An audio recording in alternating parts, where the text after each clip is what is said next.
Hello students, in today's video we are going to learn offering shares to existing employees.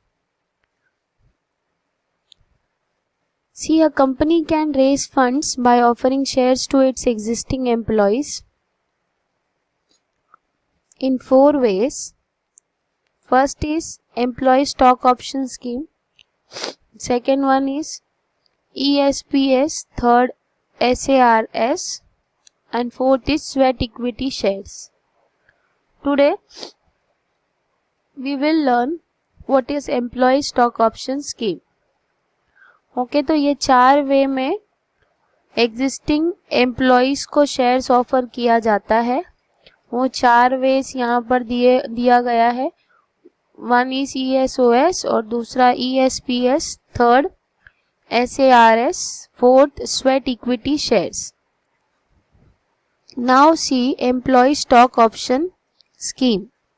Employ stock option scheme क्या है? Employee stock option scheme वो scheme है जो company के permanent employees, directors और officers को दिया जाता है, या फिर ये कंपनी के होल्डिंग कंपनीज को दिया जाता है, या फिर सब्सिडरी कंपनीज को दिया जाता है. और ये जो स्कीम है, ये स्कीम में बेनिफिट दिया जाता है कि वो कंपनी का इक्विटी शेयर्स परचेज कर सकते हैं एट फ्यूचर डेट. फ्यूचर में वो कंपनी के शेयर्स को परचेज कर सकते हैं. इस स्कीम में ये बेनिफिट इन सभी लोगों को दिया जाता है.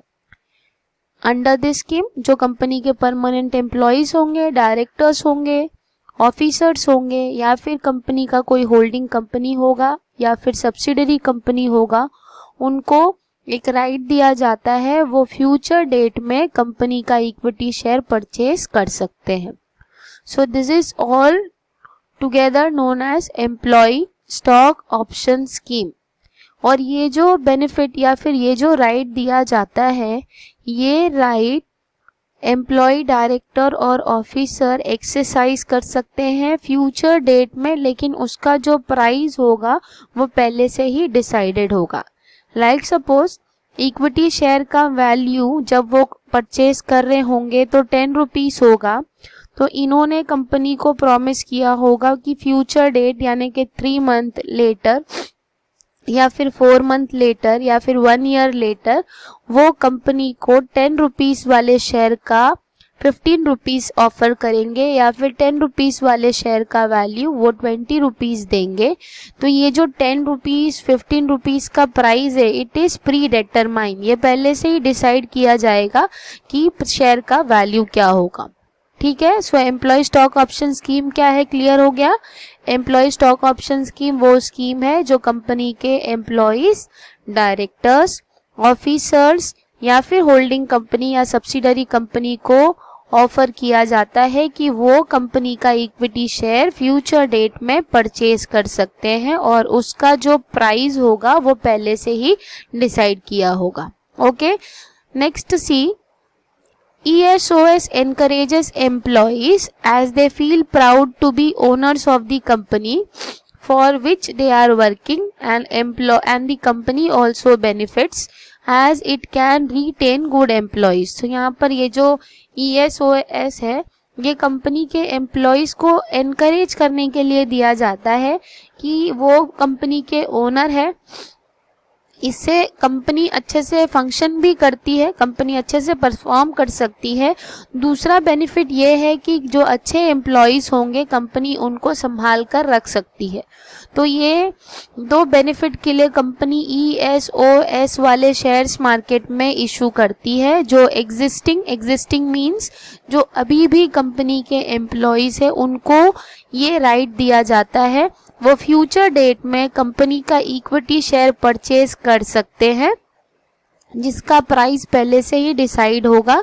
और इसका रीजन इशू करने का ये है कि ये एम्प्लॉयज को एनकरेज करता है कि उनको प्राउड फीलिंग आए कि वो कंपनी के ओनर हैं. दूसरा, ये फीलिंग्स आने से या फिर एनकरेज करने से एम्प्लॉय उनके ऑर्गेनाइजेशन को छोड़ के नहीं जाते, तो जो अच्छे एम्प्लॉयज होंगे कंपनी रिटेन करके रख सकती है। रिटेन मीन्स संभाल कर रख सकती है। तो इसके दो बेनिफिट्स है जिसके वजह से कंपनी ESOS वाले शेयर्स मार्केट में इशू करती है। ओके, नाउ क्लियर हो गया ESOS क्या है। ESOS means employee stock option scheme, जो किसको दिया जाता है, कंपनी के एम्प्लॉयज को, डायरेक्टर्स को। एम्प्लॉयज में भी कौन से एम्प्लॉयज है यहाँ पर नोट डाउन करके आप रखो, परमानेंट एम्प्लॉयज, डायरेक्टर्स, कंपनी के ऑफिसर्स या फिर जो होल्डिंग कंपनीज होंगी वो आपको मैंने 11th स्टैंडर्ड में एक्सप्लेन किया था, या फिर सब्सिडरी कंपनीज जो होंगी वो कंपनीज ये बेनिफिट ले सकते हैं। वो कंपनी के इक्विटी शेयर को फ्यूचर डेट में परचेज कर सकते हैं और उसका जो प्राइस होगा वो प्री डिटरमाइंड होगा। और इसका दो रीजन क्या है, एक तो एम्प्लॉयज को एनकरेज करना that they are the owner of the company, और दूसरा जो अच्छे एम्प्लॉयज होंगे उनको आप रिटेन करके रख सकते हो। नाउ ESOS के बहुत सारे प्रोविजंस हैं जो आपके टेक्स्ट बुक में दिए हैं। Provision means conditions. नाउ क्या क्या कंडीशन है अगर आप ESOS कर रहे हो तो, या फिर employee stock option scheme launch कर रहे हो तो इसके क्या क्या प्रोविजंस है देखो। First provision is a company may offer the shares directly to the employees और through an employee welfare trust. तो यहाँ पर पहला प्रोविजन है कि कंपनी ये एम्प्लॉय स्टॉक ऑप्शन स्कीम वाले शेयर्स डायरेक्टली एम्प्लॉयज को ऑफर कर सकती है, या फिर एम्प्लॉय वेलफेयर ट्रस्ट के थ्रू भी ESOS ऑफर कर सकती है। तो first condition is a company may offer the shares directly to the employees or through an employee welfare trust. Second condition is the shares are offered at a price lesser than the market price. अभी मैंने example में आपको बताया था कि pre determined price में मैंने price shares का वैल्यू 10 और 15 रखा था। 10 का शेयर था तो फ्यूचर प्राइस आपने उसको 15 रखा, या मैंने 15 रखा और दूसरे का प्राइस मैंने 20 रखा। तो यहाँ पर सेकंड कंडीशन बोला जा रहा है कि आप जो शेयर्स एग्जिस्टिंग एम्प्लॉयज को दोगे वो लेसर होना चाहिए मार्केट प्राइस से। लाइक फेस वैल्यू का मैंने एग्जांपल लिया था कि फेस वैल्यू मेरा 10 था, फ्यूचर में आपने उसको 15 में देने का प्रॉमिस किया है या फिर 20 में देने का प्रॉमिस किया है। सपोज मार्केट वैल्यू उस शेयर का 12 रुपीज है तो आप वो 15 में नहीं सेल करोगे, उससे कम रेट में सेल करोगे। और अगर फ्यूचर में उस शेयर का वैल्यू 50 रुपीज है, 50 रुपीज है, तो उस केस में आप 50 से कम जो हमने डिसाइड किया था 15 और 20 आप उसमें वो शेयर्स को ऑफर कर सकते हो। क्लियर। तो यहाँ पर हमने फर्स्ट कंडीशन देखा कि कंपनी डायरेक्टली एम्प्लॉयज को शेयर्स ऑफर कर सकती है या फिर एम्प्लॉय वेलफेयर ट्रस्ट के थ्रू ऑफर करेगी। दूसरा, ये शेयर्स जो होंगे वो मार्केट प्राइस से कम होना चाहिए। हमारे केस में अगर मार्केट प्राइस 50 है तो जो प्री डिटरमाइंड वैल्यू है 15 रुपीज या फिर 20 रुपीज का आप उसमें अपना शेयर एम्प्लॉयज को ऑफर कर सकते हो।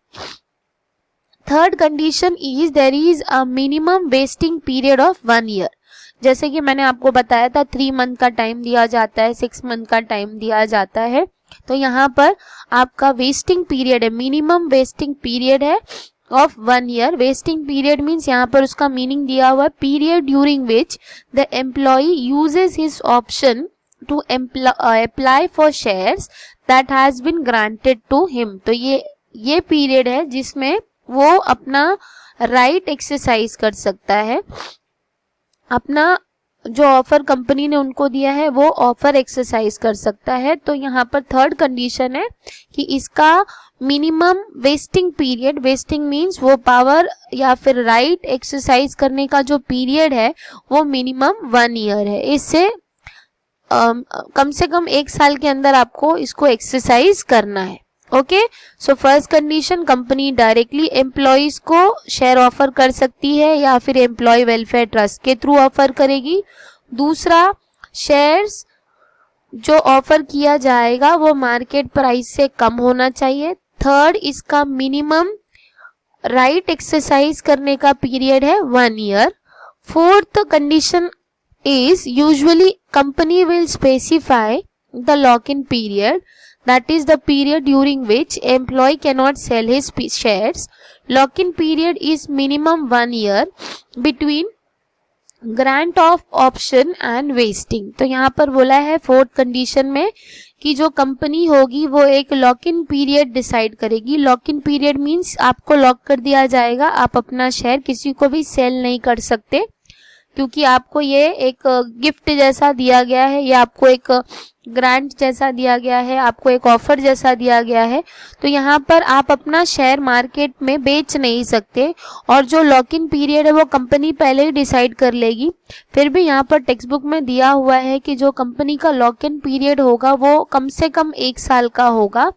वो जो 1 साल होगा आप कब से काउंट करोगे, जब आपको ऑप्शन ग्रांट किया जाएगा और जब आप उसको एक्सरसाइज करोगे तब। यहाँ पर आपका lock in period already decided होगा। तो ये फोर्थ कंडीशन है। फोर्थ कंडीशन में ये स्पेसिफाई किया गया है कि एम्प्लॉय अपने शेयर्स को सेल नहीं कर सकते इन लॉक इन पीरियड। जो lock in period company specify करेगी उस लॉक इन पीरियड में आप अपने शेयर को सेल नहीं कर सकते। Okay, next condition is shares issued under this scheme does not enjoy any dividend or voting right till the employees buy the shares.